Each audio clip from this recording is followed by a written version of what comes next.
New York has the Museum of Television and Radio. Washington, D.C. has the Newseum. But here in Kilgore, Texas, they have something that some people say blows them both away.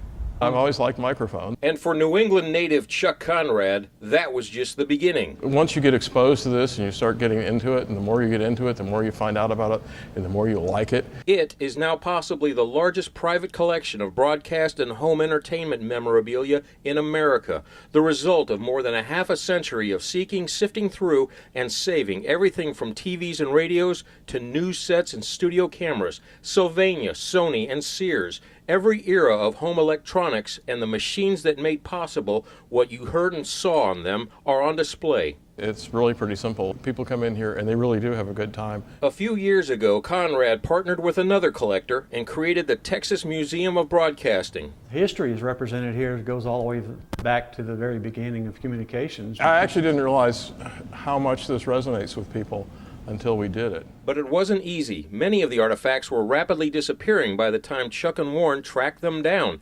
Technology was moving on, and time was running out. Well, the hunt is always the most fun part of this, and of course then finding a place to put it. That place turned out to be an old car dealership in downtown Kilgore. And the items here are only the tip of the iceberg. If you came to my house or to his, you'd think nothing had ever left. Now, one of the things that Chuck says was a real find for this museum is right here. It's a 1949 telecruiser. It was used to cover all sorts of events here in the Lone Star State.